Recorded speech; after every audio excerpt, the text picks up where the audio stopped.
El episodio de hoy lo queremos ofrecer de manera especial por toda la guerra entre Israel y Palestina, por toda la situación de Medio Oriente, por cada una de las personas y familias que están sufriendo pérdidas en esta guerra.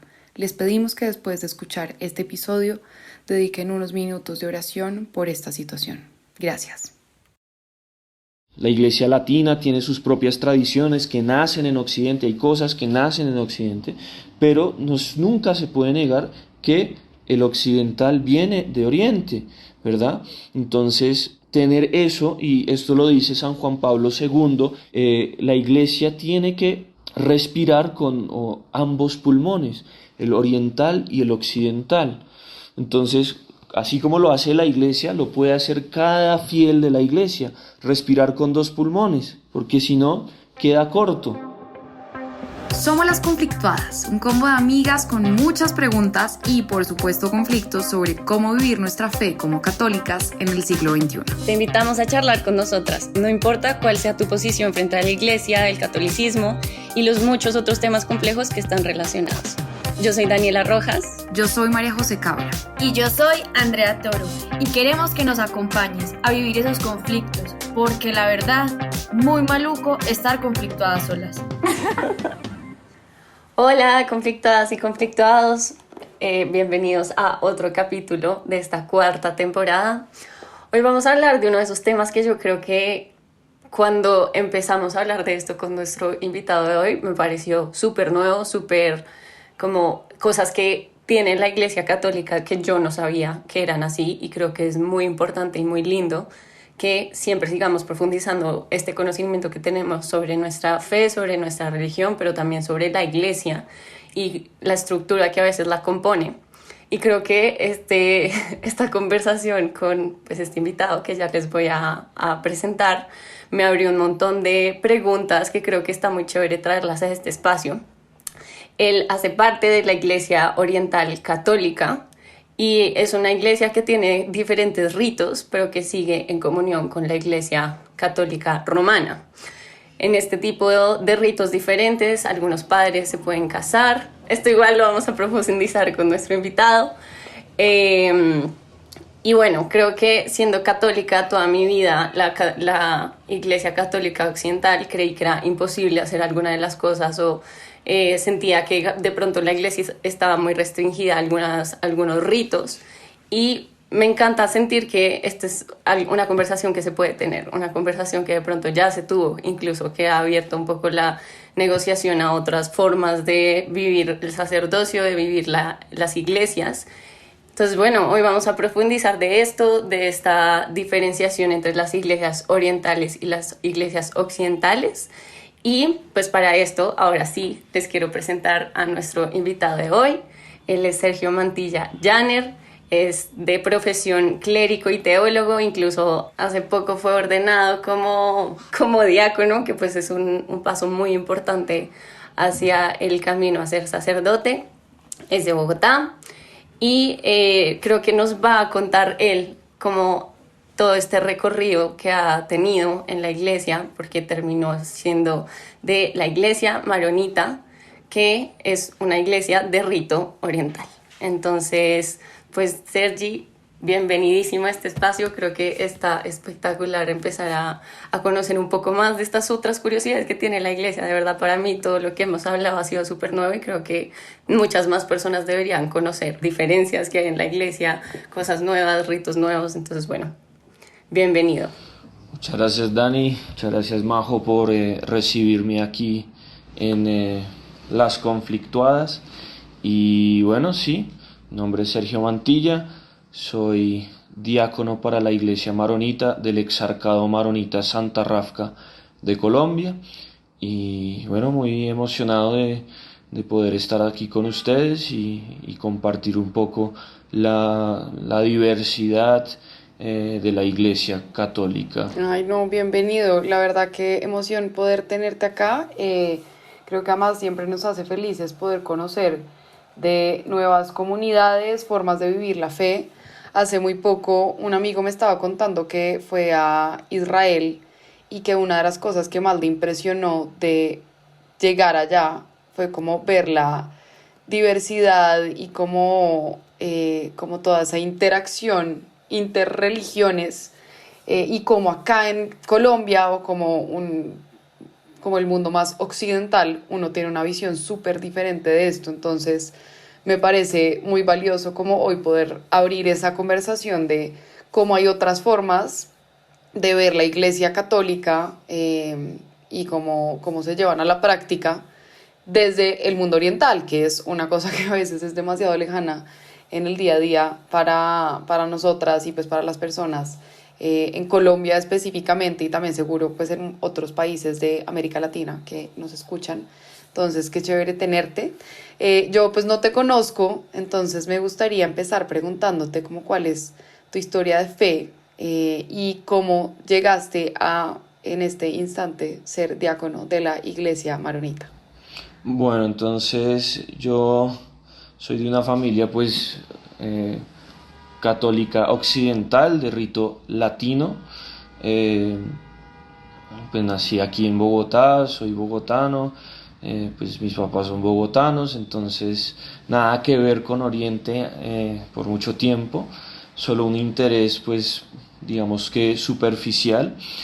Y pues con el tiempo, después de graduarme del colegio, yo soy del Colegio Nueva Granada, eh, tuve en mi último año de colegio pues lo que yo siento que fue mi llamado hacia la vocación sacerdotal, y ahí fue que empezó como todo este camino, no solo de fe sino vocacional. Había hecho pues el retiro de FETA, entonces ya tenía como cierto interés en la vida de la iglesia, en la vida pues con Dios.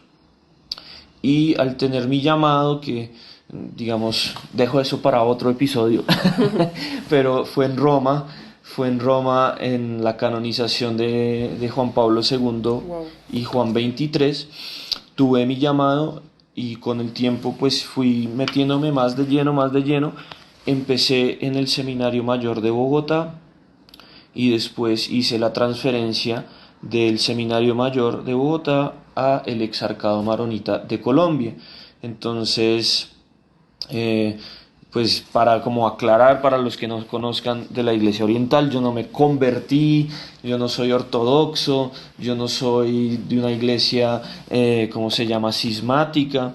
Entonces yo solo hice como un procedimiento de transferencia de una iglesia local a otra. En el 2016 el Papa Francisco nombra a mi exarca, Monseñor Fadi Bushebel, como exarca para los fieles colombianos, maronitas colombianos, o en el territorio colombiano, peruano y ecuatoriano. Entonces, a partir de esa fecha yo lo conocí, y como yo participaba mucho ya previamente de la misa maronita aquí en Colombia, le dije, mire, a mí me interesa mucho el tema oriental y me gustaría ser un sacerdote pues maronita. Entonces, con el tiempo, pues empezamos a hablar muchas cosas de por qué, de cómo, y ya cuando más o menos fui terminando la filosofía en el Seminario Mayor, hice la transferencia y continué estudiando la teología en la Unicervantes San Agustín, que pues es una universidad católica de los agustinos Osa, donde terminé mi teología, si no estoy equivocado, en el 2021. Hice mi tesis dedicado como al estudio de los padres orientales, específicamente de San Efrén de Siria, y ya llegó el momento en que al terminar la teología me ordenaron subdiácono, y al ordenarme subdiácono me enviaron más o menos un año al Líbano para hacer una inserción cultural, trabajar un poco en misión, en parroquia. Hice muchas cosas en el Líbano, obviamente conocer el Líbano, porque es un poco nuestra, entre comillas, patria espiritual. Ahí es donde la iglesia maronita, después de su nacimiento, se asienta en lo que es el territorio libanés, ¿verdad? O antiguamente era el monte Líbano. Y después de estar en el Líbano aproximadamente un año, me mandaron a estudiar a Roma Derecho Canónico Oriental. Entonces, ese es como un gran resumen, Ok. pero, pero sí, siempre fue muy, Ok, muy, Súper ahí tengo, resumen. sí, toca hacer un episodio de testimonio. No, lo más. De hecho, tengo 1000 preguntas desde ya. Empecemos. Dijiste que, o sea, yo creo que algo muy importante que deberíamos explicar es que es la iglesia maronita, porque no creo que sea como una iglesia o un rito que uno oiga mucho acá en Colombia. Entonces, ¿tú cómo la definirías? ¿Cómo surgió? Porque entiendo que además es el rito oriental, pero no sé, este tema de incluso esta división de occidental y oriental, ¿cómo fue que se dio? Sí, y a eso le sumaría una pregunta que creo que es importante previa a eso. Creo que muchas personas no logramos entender del todo todavía cómo se organiza la Iglesia Católica.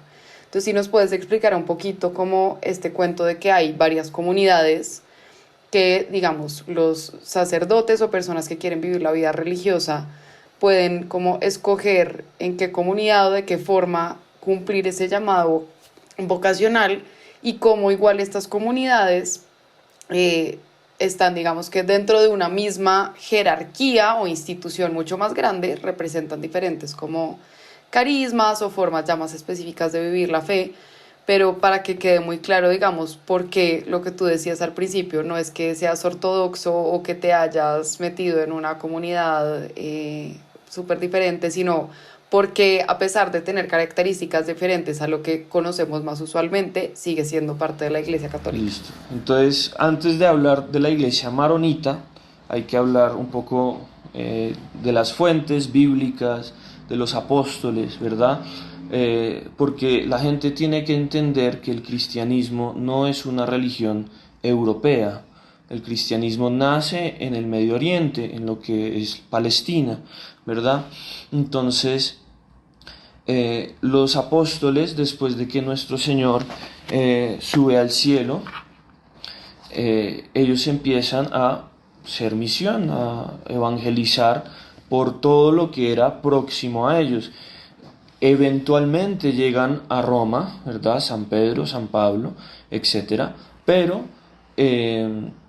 antes de eso llegan a muchas otras comunidades, ¿verdad? Lo vemos, por ejemplo, San Pablo llega a Corinto, a Éfeso, a todos estos sitios que conocemos en las cartas paulinas, y los otros apóstoles, por tradición se conoce que llegan a muchos otros lados. Entonces, digamos, nuestra iglesia nace, entre comillas, en Jerusalén. Todas las iglesias, sean occidentales, orientales, vienen de los apóstoles y vienen de la Palestina. Entonces, con el tiempo, los apóstoles van por el mundo y van fundando diferentes comunidades y van dejando lo que nosotros llamamos los sucesores de los apóstoles, que son los obispos. Hasta el día de hoy, todos los obispos de la Iglesia Católica y de la Iglesia Ortodoxa, aunque no están en plena comunión con el Papa de Roma, son sucesores de los apóstoles. Ya la cuestión con los protestantes es diferente. Entonces, me concentro más en católicos y ortodoxos, ¿verdad? Entonces, ellos son sucesores de los apóstoles. Y estos sucesores, en los primeros siglos, ¿verdad? Por ejemplo, San Pedro llega a Antioquía y es el primer lugar en donde los cristianos son llamados cristianos, ¿sí? Entonces, llegan los apóstoles a diferentes, lo que llamaremos sedes, ¿verdad? Y fundan la iglesia, dejan obispos. ¿Cuáles son esas sedes? Digamos las más importantes o las raíces de donde vienen nuestras diferentes iglesias orientales y occidentales. La primera y la más, digamos, conocida globalmente en este momento, pues obviamente es Roma. Pero Roma es la última a la que llega San Pedro, ¿verdad? Y dentro de los ritos occidentales hay tres, ¿verdad? No solo hay el rito latino o el rito, entre comillas, romano, ¿verdad? El que ustedes van a misa en cualquier parroquia aquí en Bogotá. ¿verdad? Si ustedes van al norte de Milán está el rito ambrosiano, y si ustedes van a Toledo y bueno, en general en algunos sitios donde lo permitan en España, está el rito mozárabe. Entonces eso comprende, digamos, los ritos occidentales. El resto de ritos son lo que llamamos los ritos occidentales. Entonces las raíces de estos ritos culturales es Antioquía en Siria y Alejandría en Egipto. Entonces ahí uno se puede ir como dividiendo, ¿verdad? Muchos estudiosos dirán que... Esos son los orientales. Los orientales. Muchos estudiosos dirán que me falta Constantinopla, pero Constantinopla es posterior. Entonces de Antioquía pasan a Constantinopla y se abre como una, entre comillas, un árbol genealógico de los ritos orientales. Entonces si ustedes van a Antioquía van a encontrar los que son, digamos, capadocios, ¿verdad? Y los que son siríacos. Entonces los capadocios son fáciles de determinar, son los que son de rito bizantino, ¿verdad? Que se asienta, entre comillas, la sede de ellos en Constantinopla, lo que hoy es Istambul, ¿verdad? Y están los armenios. Entonces, Armenia, no Armenia Colombia, sino Armenia en el Caucásico, ¿verdad? Georgia, sí. Armenia, Azerbaiyán. De los bizantinos nacen un montón de tradiciones bizantinas, los griego bizantinos o los húngaro bizantinos, los serbio bizantinos. ¿Por qué? Porque se va como organizando por etnias, ¿verdad? Entonces los rusos tienen, o el patriarca de los rusos, ¿verdad?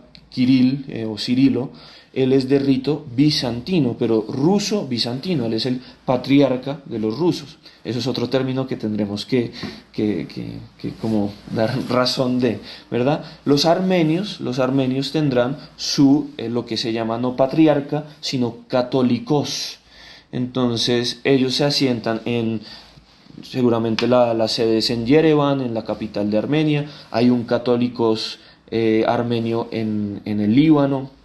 Yo lo conocí, un hombre muy querido, muy de Dios. Y bueno, entonces esos son la parte capadocia, ¿verdad?, de los ritos orientales. Después está los siriacos.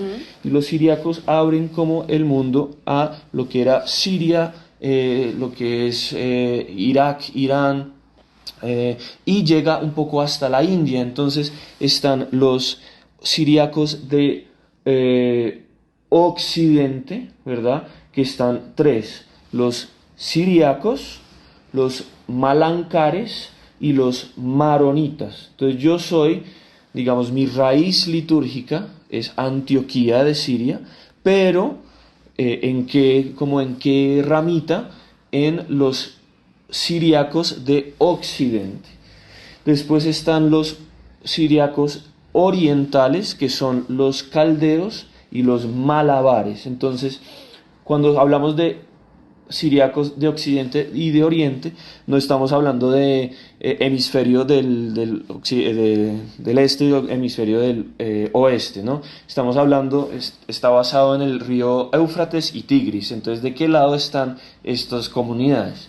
Y finalmente está la sede de Alejandría, donde nacen, o su raíz litúrgica, están los coptos y están los etíopes.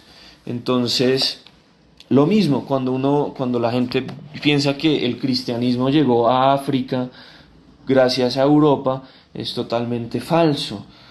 El cristianismo llega a África gracias a los apóstoles y después llega a Europa con los apóstoles también, pero digamos una de las Biblias más antiguas que tenemos, claro, son en el etíope, en la lengua etíope. Son grandes manuscritos en lengua o en alfabeto etíope. Entonces de ahí venimos. Entonces yo, como maronita, venimos todos de Jerusalén.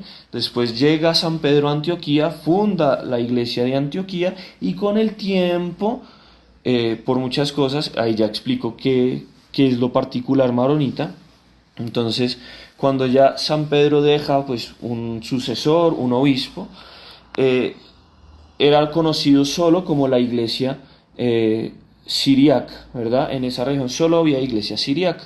Todavía pues de maronitas no se podía hablar. Pero en el siglo IV hay un monje que vivía una vida muy particular, y esa vida particular, ¿verdad? Todos los monjes en los primeros siglos tenían una forma específica de vivir. Si ustedes ven a San Antonio Abad de Egipto, él vivía en cuevas, ¿verdad? Si ustedes ven a, no sé, a San Simeón el Estilita, San Simeón vivía sobre una torre y no se salía de esa torre. San Marón, que no es nuestro fundador, porque nuestro fundador es Jesucristo, él es nuestro padre y patrono.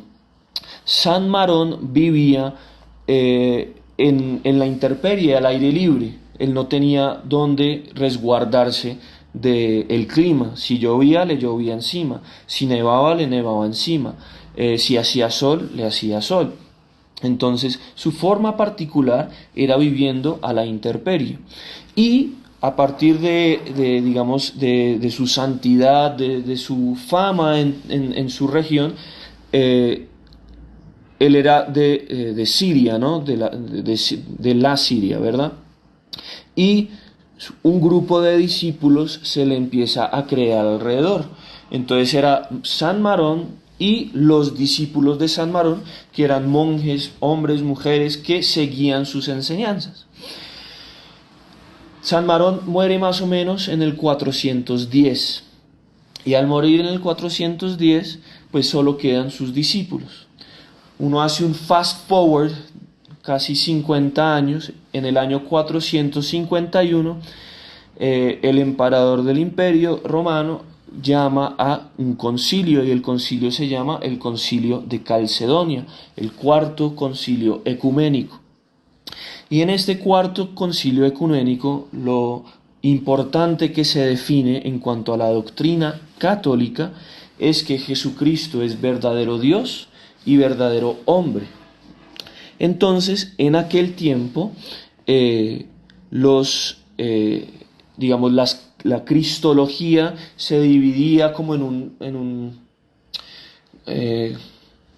como en un espectro, ¿verdad? Entonces estaban los que totalmente decían que Jesucristo no era Dios, ¿verdad? Y con eso se acabaron, porque ellos se depusieron en el concilio de Nicea, los arrianos. Después estaban los que decían que Jesucristo solo era Dios. Entonces esos se llamaban los jacobitas o los monofisitas. Y después había un espectro que llegaba a la mitad, que era como la teología cristológica de Roma, de San León Magno. Estoy resumiendo mucho porque los grandes teólogos dirán, no, ¿qué está diciendo? Pero para resumir, estaba Roma en la mitad, diciendo que no, que Jesucristo es verdadero Dios y verdadero hombre. Y cuando se definió este dogma, entonces 3 iglesias se separaron. Hubo cisma de 3 iglesias, de los armenios, de los coptos y de los siriacos. Pero un grupo pequeño de siriacos dijo, no, mi fe es la fe de Pedro y la fe de Pedro es mi fe. ¿Y qué pasó ahí? Ese grupito se separa de la iglesia siriaca y se queda con Roma. Y ese pequeño grupo eran, entre comillas, los discípulos de Marón. Okay. Entonces, así como a los cristianos era un nombre despectivo, ¿verdad? De decir a los seguidores de Cristo, a nosotros nos llamaron maronitas despectivamente porque eran seguidores de Marón, pero Marón ya había muerto. Hola, conflictuadas y conflictuados. Hacemos una breve pausa para recordarles que si les está gustando este contenido, nos ayudarían muchísimo dándole al botón de suscribirse en Spotify y en Apple Podcast, y mandándole ya mismo este episodio a la persona que creen que lo disfrutaría muchísimo. Eso es todo. Mil gracias y que siga el capítulo. Sí, o sea, ahorita lo que estaba pensando es que estoy muy impresionada de toda esta historia, que creo que nunca la profundizan tan así. O sea, sé que estás haciendo un resumen, pero estás haciendo un gran resumen porque sí me está haciendo entender como la complejidad de todo y casi que en orden desde que pues existe San Pedro y todo cómo se ha venido expandiendo. O sea, también incluso, y aquí como para medio ir haciéndote preguntas que puedas meter en esto que nos estás diciendo, está como que haya una iglesia oriental y una occidental, en realidad no es que haya habido como un quiebre, ¿no? Solo es un poco por lo que estás diciendo que se vino incluso, obviamente, inicialmente desde lo oriental y ya después lo occidental, pero es como que los ritos han venido transformándose. Pero sí hay como algo que los haya dividido o solo es como por la forma en la que se fue expandiendo la iglesia. Yo ahí quisiera agregar algo, y es que con lo que tú mencionabas de tenemos un imaginario de la iglesia se creó en Roma y viene de Roma, es como uno de los grandes daños que nos hizo como el Renacimiento, que literalmente fue poner a Europa demasiado en el centro, negar como un pasado y una historia que venía de Oriente, y también reforzó demasiado el discurso de Occidente está por un lado y Oriente está por otro.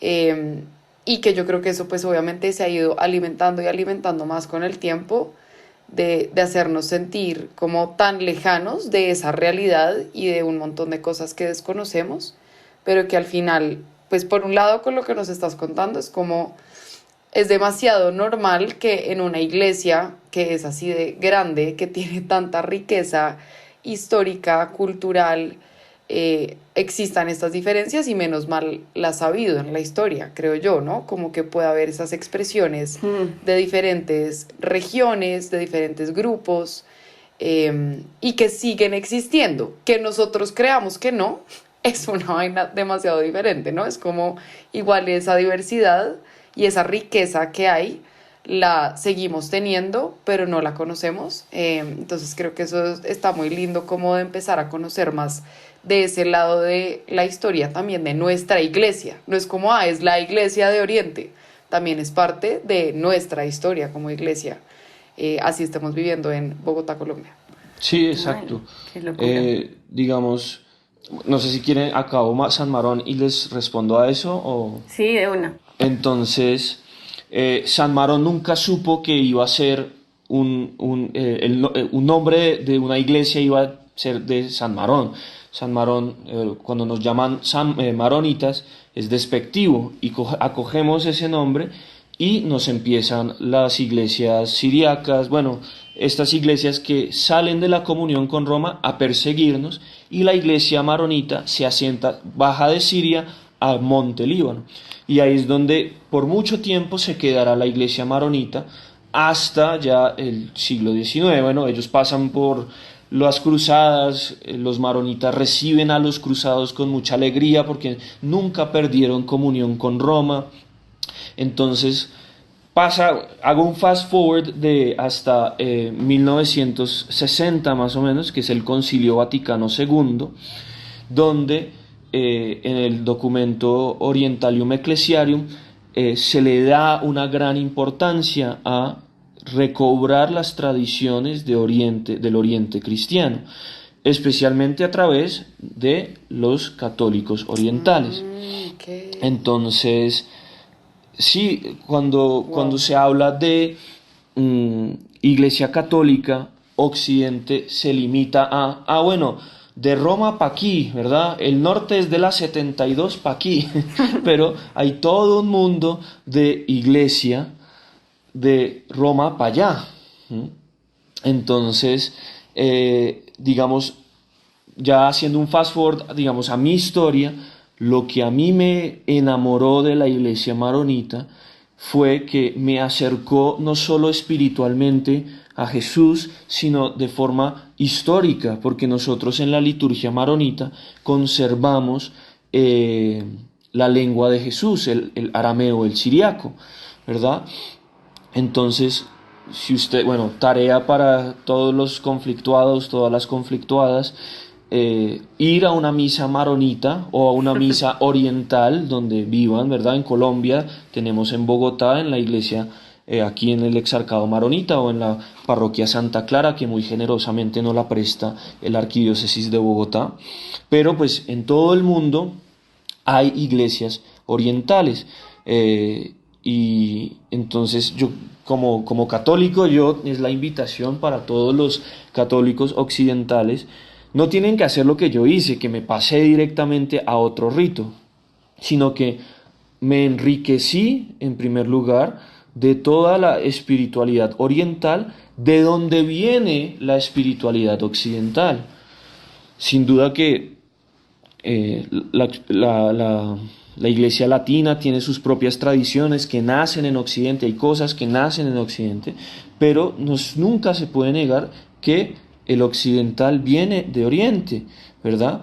Entonces, tener eso, y esto lo dice San Juan Pablo II en su carta apostólica Slavorum Apostoli, la Iglesia tiene que respirar con ambos pulmones, el oriental y el occidental.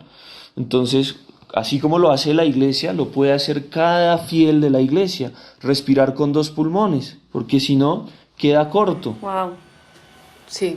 no, demasiado chévere. Algo que me parece importante como recalcar nuevamente, y creo que es porque pues yo digamos tampoco lo tenía tan claro, es cuando hablamos de rito, o sea, un rito es como una forma de practicar algo, pero no significa que sea otra religión. Entonces es una manera en la que se expresan como esas creencias, que también se viven los sacramentos. Entonces es digamos como esa forma en la que Sergi, nuestro invitado, como que lo vive, y pues muchas otras personas. De hecho, dato curioso, y tal vez muchas personas hagan también más clic con esto de los maronitas, pensando en San Charbel, que es un santo que creo que cada vez se ha empezado a conocer mucho más, que fue del Líbano. No sé por qué, o no sé si ha sido solo yo, pero he empezado a escuchar mucho de él. No sé exactamente si es santo de qué causas, tú de pronto, Sergi, obviamente lo tengas más claro, pero él, digamos, católico, santo, pues hace parte de este rito que nos está contando Sergi, como para relacionarlo mucho más. Sí, entonces San Charbel es un monje del siglo XIX y, si no estoy mal, según las estadísticas, lo que se habla en Roma, junto con el Padre Pío, ellos dos son los santos más milagrosos, de quienes reciben más cartas de agradecimiento, bueno, todas estas cosas. San Charbel como tal no tiene un patronaje específico, pero pues se relaciona mucho con la sanación de enfermos, la sanación de, digamos, de cuestiones. Los milagros de él se le sanó un cáncer a una señora, se le sanó una enfermedad a otro señor, porque digamos los patronajes son una concepción latina, es decir, este santo es para esto. Para el oriental el santo es para todo, de verdad. Ajá. Yo le pido a San Charbel no solo mi salud física, sino mi salud espiritual. Yo le pido ayúdeme con las tareas que tengo que hacer para la universidad, ¿verdad? Entonces, en la Iglesia latina no sé a qué especificidad le tengan San Charbel, porque lo estás viendo más, por lo menos aquí en Colombia, pues es por labor nuestra de los maronitas, es decir, ya con mi obispo, Monseñor Fadi, nuestro sueño en el exarcado es erigir una parroquia, un templo dedicado a San Charbel, para tener parroquia propia de maronita, porque pues muy generosamente la Arquidiócesis de Bogotá nos presta una parroquia, pero nosotros queremos nuestra propia parroquia de San Charbel. En Barranquilla hay una parroquia de San Charbel que también muy generosamente la Arquidiócesis de Barranquilla nos presta cuando Monseñor Fadi va a estar con la comunidad maronita en Barranquilla. Entonces San Charbel, porque es famoso, era un monje y era ermitaño. Todavía en Oriente, en muchas iglesias orientales, se vive la vida monástica, pero la vida monástica de una forma específica, que es a través del ser ermitaño. De hecho, hay un colombiano, se llama el padre Darío Escobar, pues, me gusta decir amigo mío, pero lo conocí una vez nomás. Es amigo mío porque somos hermanos en Iglesia Oriental, pero tuve la oportunidad de conocerlo, de hablar con él un buen tiempo y de un poco de ver cómo vivía, ¿no? Entonces, como los antiguos monjes y ermitaños de Oriente, ellos digamos, la cama es una tabla, la almohada es una piedra, ellos comen una vez al día, comen solo semillas y verduras, no comen animales, son totalmente veganos. Wow. Entonces viven una vida de ascética muy muy fuerte, Sí, pero claro. que todavía se vive dentro de la iglesia. Mucha gente dice, es que la iglesia modernizó y todas esas cosas de antigüedad ya no se viven, y es mentira. La iglesia oriental conserva todas estas tradiciones vivamente, y si no estoy equivocado, en este momento hay 6 ermitaños en el Líbano de rito maronita. En otros ritos también los habrá, pero en rito maronita tenemos 6 ermitaños. Uno de ellos, a gloria de Dios, colombiano. Wow, la verdad, qué loco. Pues que sean solo 6 y uno sea colombiano. Siento que siempre hay un colombiano que hace algo. Oigan, pero... Sí, eso. No, Estamos por todos lados. pues pucha, no. Estoy de verdad un poco explotada la cabeza. Nunca me había imaginado todo esto. O sea, ni siquiera me había hecho estas preguntas que nos estamos haciendo, como de que la iglesia se ha modernizado demasiado, que hemos perdido los ritos. O sea, creo que ha sido como solo la normalidad en la que he vivido toda mi fe. Entonces, saber que esto existe y que además se ha conservado en algunos ritos me parece espectacular. Yo sí quería un poco volver a las preguntas que hicimos sobre, pues, esto del Oriente y el Occidente, también porque me dejó mucho pensando lo que está diciendo Majo de en qué momento llegamos a entender que el centro de nuestra religión católica era Roma y no era en el Oriente. O sea, eso ahora me causa mucha curiosidad porque llegamos a esa separación como tan evidente y después que el centro de todo esté en Europa. Eso ahora no lo entiendo del todo. Bueno, entonces, digamos, el centro sí es Roma. ¿Por qué? Porque en su tiempo era el centro del Imperio Romano, ¿verdad? Claro. Y habían 2 centros. Había Roma y estaba Constantinopla. Esto ya es como cultura general, los que estudiaron derecho romano saben todo esto. Pero lo importante es Roma y Constantinopla. Nosotros ya hablamos de una separación que fue de los coptos, armenios y sirios, donde nacemos nosotros los maronitas. Pero en el año 1054 es, digamos, la separación grande, que se llama el cisma entre Oriente y Occidente, ¿verdad? Que por, entre comillas, razones doctrinales, pero daban la razón de que eran doctrinales, pero eran en realidad cuestiones políticas dentro de la iglesia. El Papa de Roma, el Romano Pontífice, y el Patriarca de Constantinopla se excomulgan mutuamente. No voy a meterme como en detalles de eso, pero ahí es donde se separa la iglesia occidental y se queda con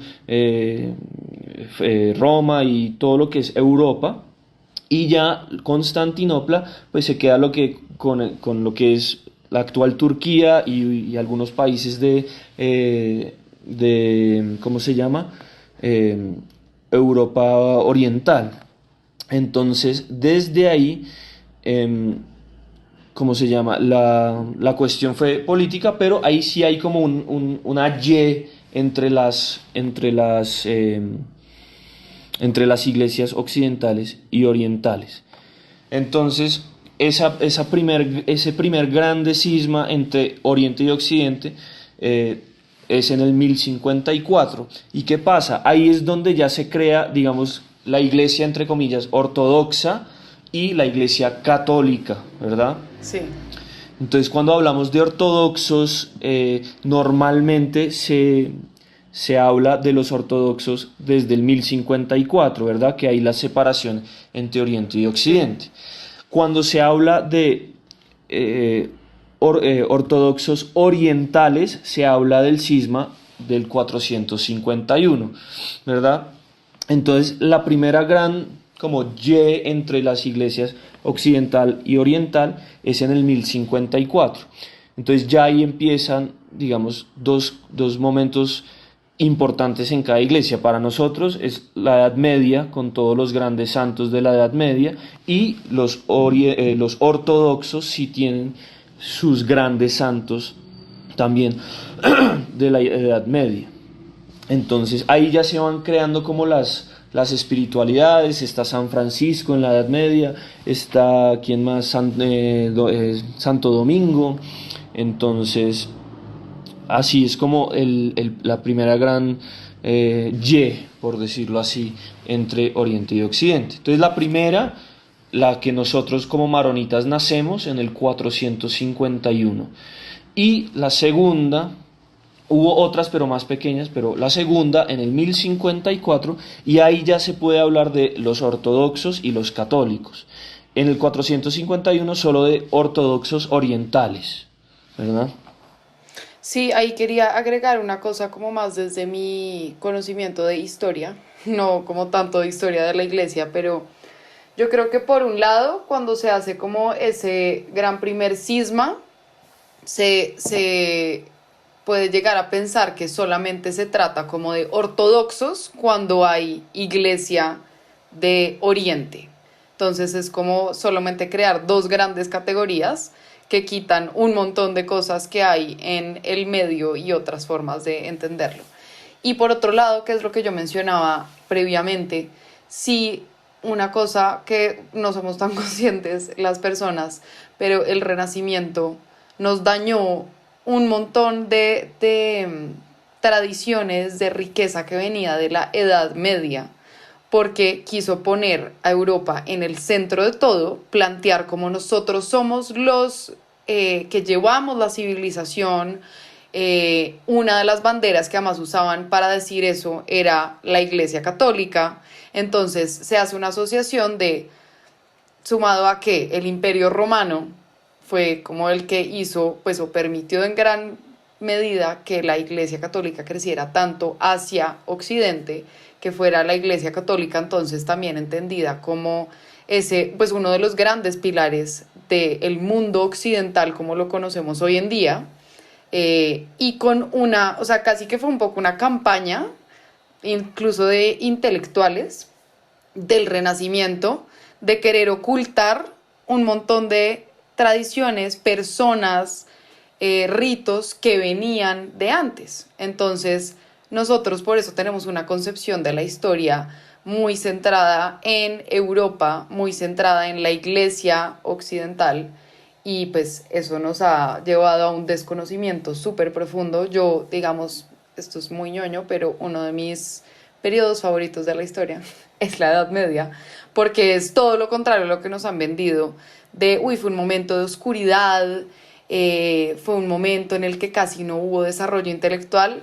Eso es una gran mentira, o sea, fue de los momentos de la humanidad donde más hubo desarrollo de esto, y por ejemplo se refleja en la conexión y la comunicación que hubo tan fuerte en ese momento con Oriente. O sea, ahí no era como es Occidente por un lado y Oriente por el otro, no. Ese rollo empezó súper fuerte desde el Renacimiento, y en teoría como desde que llega la época de la luz y dorada y etcétera, sacando de la oscuridad de la Edad Media, pero no, o sea, en verdad en la Edad Media hubo mucho más diálogo y conexión entre Oriente y Occidente. Yo con eso tengo una pregunta, y es, en algún momento sí hubo ese quiebre, no sé hoy en día cómo estamos, y si de pronto ha habido como un poco más de conexión entre las partes, pues como Iglesia Oriental y Occidental, también porque tantas cosas o pues nuevos ritos que vienen de Oriente, o más que nuevos ritos, las formas diferentes de llevar ritos en Oriente y en Occidente entre sí han llevado a tener nuevas conversaciones, un poco pensando en una de estas dudas que salió cuando lo hablamos, Sergi, de que los hay padres en Oriente que se pueden casar, que según entiendo no es como que siendo sacerdotes se casan, sino que son hombres casados que pueden volverse sacerdotes, pero tipo esto que pasa en Oriente hoy en día abre conversaciones en Occidente, de alguna forma entre Oriente y Occidente han llevado a tener ritos diferentes por la conversación entre las partes. Sí, entonces un poco contestando ambas cosas, para nosotros como iglesia, sí, el Renacimiento tuvo todas sus cosas negativas, pero ya llegando, digamos, a los finales del Renacimiento, las iglesias que se habían separado vuelven a unirse, siglo XVII, XVI, vuelven a unirse a Roma. Por eso se llaman iglesias católicas orientales, porque volvieron a la comunión. Ya. Entonces, lo que eran griegos ortodoxos, bueno, eso ya es siglo XVII, XVIII, empiezan a unirse nuevamente con Roma a través de obispos específicos. Entonces, ahí es donde se crea, digamos, los grecomelquitas, ¿verdad? Los armenios también, los armenios se habían separado en el 451 de la comunión con Roma y vuelven y entran. Entonces, todas las iglesias orientales tienen, excepto la maronita, tienen una parte ortodoxa y una parte católica. Entonces, como están los armenios ortodoxos, están los armenios católicos. Como están los coptos ortodoxos, están los coptos católicos, ¿verdad? Entonces, ¿cómo estamos ahora? Casi 1000 años después, después del Concilio Vaticano II, si no estoy mal, en 1968, podría estar mal, hubo una visita del Papa o San Pablo VI a Jerusalén, donde empezaron los diálogos entre la Iglesia greca ortodoxa o con el patriarca ecuménico y con el romano pontífice, en ese tiempo Pablo VI, y se levantaron las excomuniones mutuas, ¿verdad? Entonces ya no están excomulgados, duraron 1000 años de pelea, entre comillas, excomulgados, pero con esta visita a Tierra Santa se levantaron estas excomuniones y empezaron los diálogos ecuménicos, ¿verdad? El ecumenismo en gran parte nace con el Concilio Vaticano II. Y hasta el día de hoy, pues ya hay unas relaciones, no quiero decir diplomáticas porque no son dos países, pero relaciones eclesiales entre el patriarca ecuménico, que hoy día es Bartolomé, y el Papa de Roma, el romano pontífice, que es el Papa Francisco. Al igual también yo tuve la oportunidad en Roma de asistir a el inicio de los diálogos entre los ortodoxos orientales, que son guiados por el Papa, el Papa de Alejandría, que es Tahuardos II, si no estoy mal, Tahuardos II, y el Papa Francisco. Entonces yo estuve en una misa copta en la Basílica de San Juan Laterano, que eso nunca se había visto antes, especialmente celebrada pues por el Papa de los coptos en Roma, ¿verdad? Entonces, ahorita están en diálogos, están en constante diálogos, está el dicasterio para el diálogo interreligioso, está el dicasterio para el diálogo ecuménico y hay un dicasterio específico para nosotros los católicos orientales. Entonces ahí es como donde Roma nos da nuestro sitio. Están los católicos orientales, que somos nosotros, en ¿Qué es un dicasterio? El dicasterio, todos los dicasterios, lo que antiguamente se llamaba congregaciones, son todos estos entes de la curia romana que ayudan al Papa a ser el Papa, entonces a manejarle los obispos, a manejarle el clero, a manejarle la doctrina y la fe, a manejarle los sacramentos, ¿verdad? A las iglesias orientales. Entonces hay muchos dicasterios en la curia romana para que el Papa pueda ejercer, ¿verdad? Porque el Papa no puede, ojalá fuera y podía bilocar donde quisiera todo el tiempo, pero no es así, es un ser humano. Entonces, con la ayuda de cardenales, sacerdotes, laicos también hacen parte de los dicasterios, lo ayudan a regir la Iglesia Universal. Ya. Entonces, ahorita como estamos en diálogos constantes, hay una relación muy cercana, especialmente desde Juan Pablo II hasta ahorita el Papa Francisco, que es muy cercano a, por ejemplo, hay una amistad muy grande entre el metropolitano ruso en Hungría con Hilarión Alayev. Tienen una relación de amistad con el patriarca ecuménico Bartolomé. También ha habido muchos acercamientos. El Papa Francisco estuvo en Turquía, ¿verdad? En Istambul, visitando pues al patriarca ecuménico. Ahorita que fue el Papa de los Alejandrinos Tahuardos a Roma y lo recibió. Entonces estamos en diálogo, y pues la esperanza ojalá de todo cristiano, sea católico, sea ortodoxo, es que un día seamos una sola iglesia. Obviamente hay sus problemas, obviamente hay cosas que hay que solucionar, pero la esperanza es que algún día volvamos como era antes por lo menos del 451, por lo menos en unidad, no en doctrina, pero en unidad sigamos juntos. El Papa Benedicto XVI hablaba mucho de la teología y el ecumenismo, de cómo podemos unir a las iglesias orientales, ¿verdad? Entonces, porque muchos dicen, ¿cuáles son los problemas con el ortodoxo y el católico, ¿verdad? Entonces muchos dirán, pues es fácil. La infalibilidad del Papa, del Concilio Vaticano I. Muchos ortodoxos pues hablan en contra de lo que es la Inmaculada Concepción. No todos, porque muchos la entienden de la misma forma. Bueno, otros dogmas. Entonces, ¿qué es lo que proponía el Papa Benedicto? Bueno, y esto también es un gran resumen. Mucha gente me dirá, no, ¿cómo se le ocurre decir eso? Pero el Papa Benedicto decía que no se le puede exigir nada a las iglesias ortodoxas que no se les exigía previo al 1054, ¿verdad? Entonces es una visión ecuménica de cómo puede ser la iglesia. Entonces, al comienzo Majo me estaba preguntando de cómo se, entre comillas, divide, ¿verdad?, la iglesia, la jerarquía que propone, porque mucha gente erróneamente, cuando yo les digo, yo soy maronita, entonces lo relacionan con, es como ser un jesuita, es como ser un franciscano, y no es así, es diferente, es mayor a eso, ¿verdad? Porque, por ejemplo, dentro de la iglesia maronita hay jesuitas. Dentro de la iglesia maronita hay otras órdenes que no están en Occidente, ¿verdad? Entonces, ser de una iglesia, y lo que llamamos en la iglesia son iglesias de derecho propio, sui iuris. Por eso tienen un patriarca o un metropolitano. Entonces, yo lo explico de la siguiente manera, ¿verdad?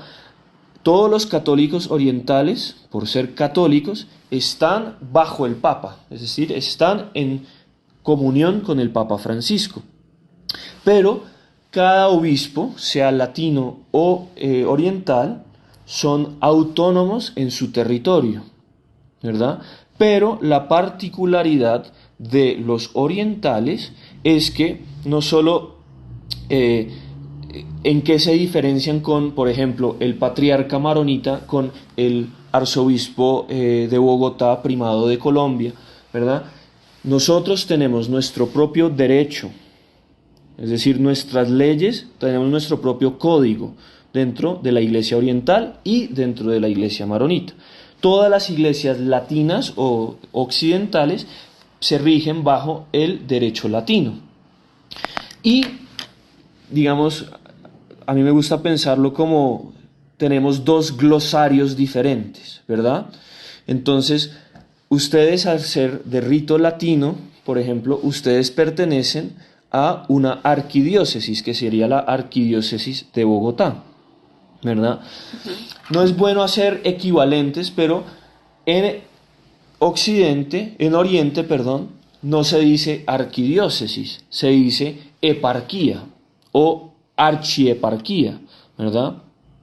Entonces son como términos diferentes para expresar, entre comillas, una misma realidad, pero en el Oriente hay más, ¿verdad? Porque, digamos, En la iglesia occidental está una diócesis patriarcal, que sería como la más importante, una arquidiócesis metropolitana, una arquidiócesis como es, como tenemos aquí, después diócesis, después vicariato apostólico, después, no me acuerdo de más, no se me ocurren más.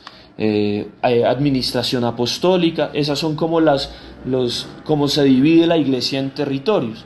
Para nosotros orientales hay muchas más divisiones, entonces están un territorio patriarcal o archieparquía, está una iglesia patriarcal archiepiscopal, está de exarcado, perdón. Después está una metropolitana archieparquial, está una metropolitana archieparquial,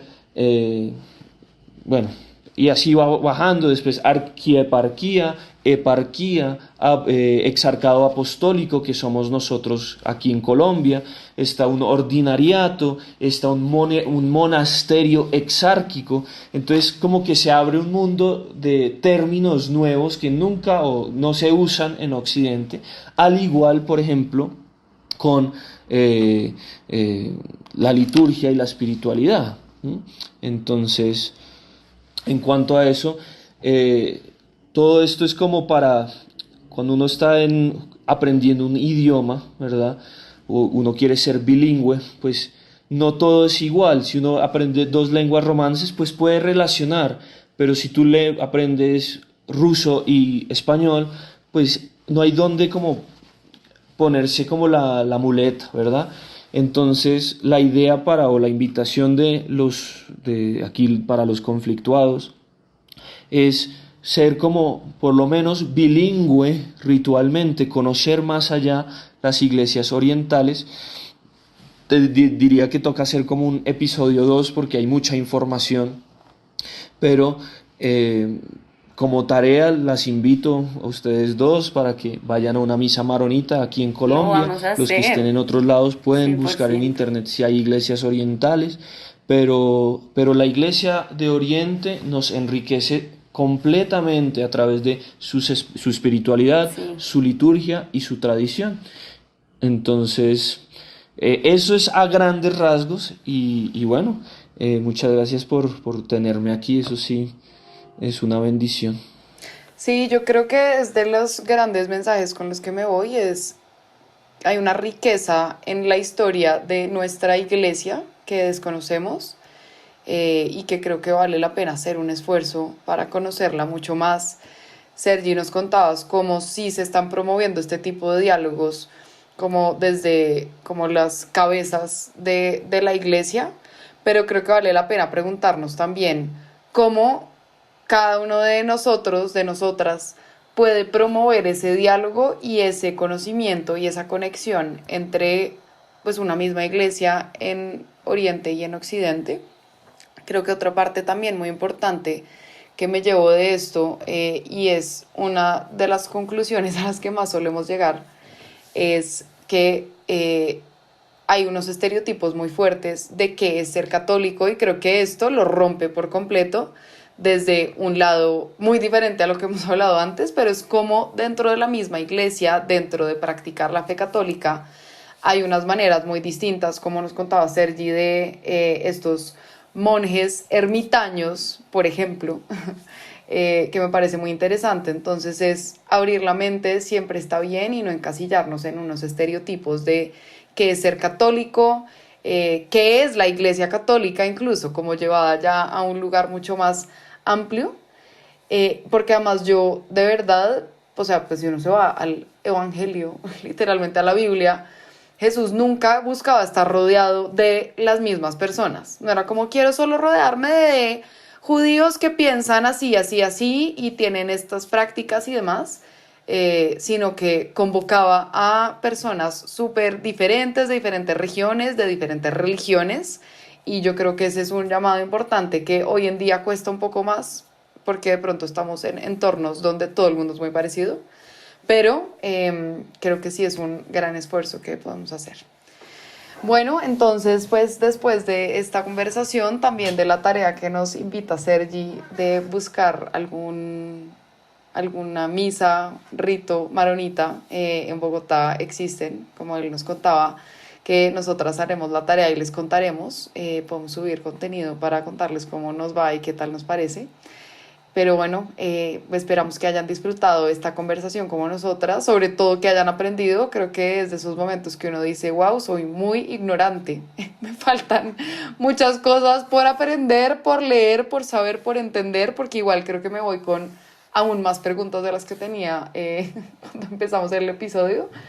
Pero qué rico poder conversar esto con ustedes, porque muy maluco estar conflictuada sola.